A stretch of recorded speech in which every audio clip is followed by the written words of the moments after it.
Chapter 7. Scout groaned when Duke told her they would have a roommate. He hadn't told her this when he asked for the money to book the room for the weekend, though she should have known something was up when her portion turned out to be so low. She and Duke got on an elevator and rode up with a couple of girls dressed as sexy elves. Scout tried to keep her eyes off their bared midriffs and extremely short skirts. One of the girls caught Scout's eyes and smiled. Scout smiled back. The elevator opened on the 3rd floor. Scout and Duke's room was nestled in a corner at the end of a long, cream-colored hallway. Hotel guests passed her and Duke, most dressed in some kind of costume, others apparently regular people who had nothing to do with the convention. 312. Duke said as he walked up to the door straight ahead.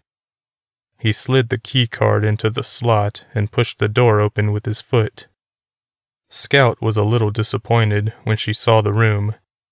It wasn't much nicer than other rooms she'd seen, but at least it had 2 beds, and it was fairly large. There was a nice sitting chair by the window and air conditioner, and a large TV directly across from the beds.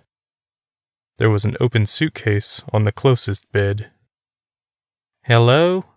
Duke called to the seemingly empty room. "Hello back," a flamboyant voice replied. A head popped out from around the corner on the left, where the bathroom must have been. A young African-American boy with curly platinum hair smiled at them. "Who's this cute little thing?" he asked, looking at Scout. "This thing is Scout," Duke replied, tossing his suitcase onto the bed closest to the window. "Scout, this is Dante." They shook hands. Dante said, "I like that name. It's so butch." "Dante," she said, "has anyone told you that you look like Wesley Snipes from Demolition Man?" "All the time, girl," he laughed. "I like what he calls me better," Duke told Scout. "He calls me Maine." Scout laughed. She was already enjoying this trip. Duke lay down on his bed and sighed with relief. "That drive took a lot out of me." Scout's jaw dropped. "What the fuck ever? I didn't see your ass behind the wheel."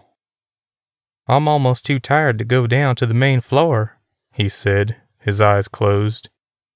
Scout went to the window and looked down at the pool. "Dante and I can go without you. We have our passes. We don't need you. Isn't that right, Dante?" "You tell it, girl." "Don't lose them," Duke said as he sat up.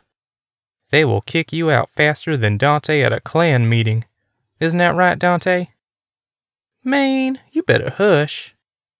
Scout laughed as she made sure her orange pass was secure around her neck. "I paid $50 for this bitch," she said. "I ain't losing it." Duke held up his arms. "Help me up." Scout pulled him to his feet and said, "Let's do this." After taking the elevator to the ground floor, Duke, Scout, and Dante rounded a corner and stepped into a large area filled with people and booths. The Oriah wing was the largest room Scout had ever seen. The ceiling was higher up than she would have expected. The Rigelia wing, across the hall, was under construction. An escalator was just outside the Oriah wing. Just past that lay a downward ramp surrounded by windows. She looked down and figured that ramp led to even more wonders. The trio took a step onto the floor, but Scout stopped almost immediately. "Whoa! Do you feel that?" She stood with her hands in front of her. "Is the floor moving?" Duke looked down. "No. It feels like it's bouncing." "Crappy foundation," Duke said. "Just like the Rigelia wing across the hall. It's fine." Scout followed the boys as they walked toward a booth selling comic books. She browsed through them and saw a few she really liked. She decided to buy only one, though, considering everything on the table was expensive. Dante was a few booths down, taking a picture of an incredibly skinny boy dressed in a black, skeleton-painted leotard. The boy had purple dreadlocks and was quite eye-catching. Scout wondered if he ever ate, or if he just had an incredibly high metabolism. She also wondered if the locks were real or just a wig. She decided not to ask. Dante rejoined Duke and Scout, and they walked through the myriad booths, taking pictures with their phones. Scout noticed a lot of orange badges on the floor. She picked one up. "I guess these really are easy to lose," she told Duke. "You should invite Taylor," he said. "No. Really?" She had invited her earlier, but Taylor had declined because she was broke. "Yeah, you're holding a free pass. This might just be the thing she needs to get over. You know, that bitch." Scout grinned. Taylor had just broken up with her girlfriend of nearly a year. Since Scout and Taylor were roommates, Scout had the distinct displeasure of hearing their constant arguments. Taylor's girlfriend had been the most high-maintenance heifer she'd ever met. Scout couldn't judge, though. Her relationship hadn't lasted nearly as long. After the deadly events last year, Scout and Taylor had considered themselves lucky to meet people and yet retain their own friendship. Taylor had been a difficult friend to Scout, constantly picking fights for the most petty of reasons. Scout still wasn't sure why she'd put up with it, but after Taylor saved her life, the two hadn't had any problems. Yet. Perhaps this was exactly what Taylor needed. She was into anime and video games. She would love this place, even more so since it wouldn't cost her a cent. Scout pulled out her cell and texted her. She got a reply a few minutes later. "I would love to, but my car is acting up." "No problem," Scout replied. "I have to work tonight. I can pick you up."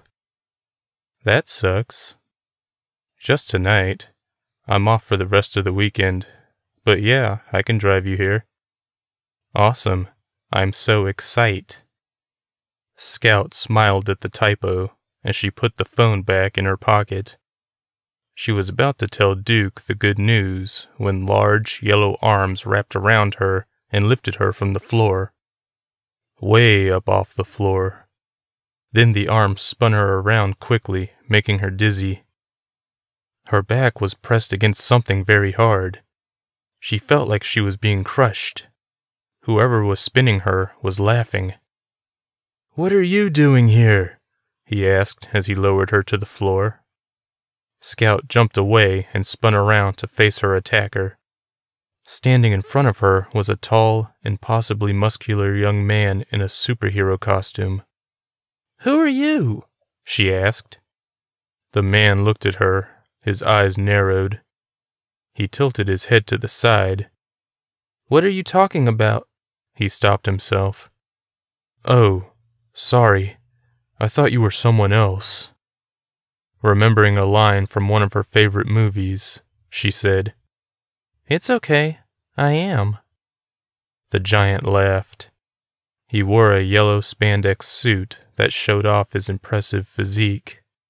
A blue cape draped down to his large calves. "I feel terrible for spinning you around like that. I'm embarrassed." "Who did you think I was?" "My sister. You look a lot like her." "Oh, that's sweet." Scout meant it.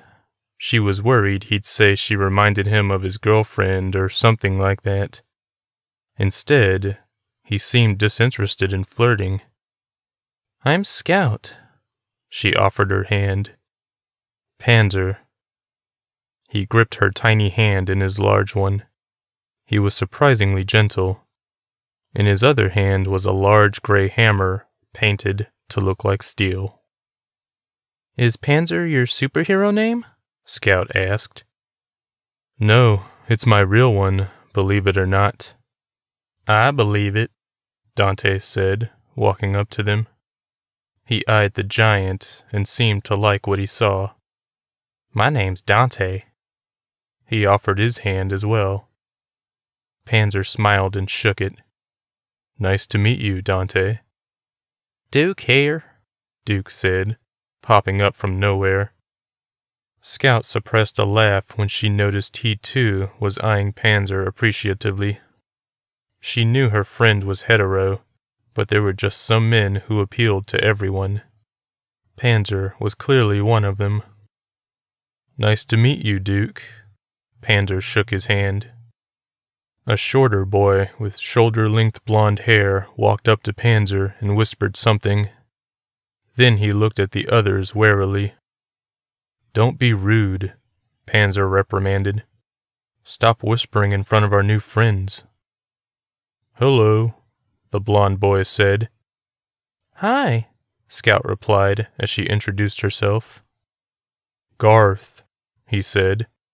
"Sorry for being rude. We're in a hurry."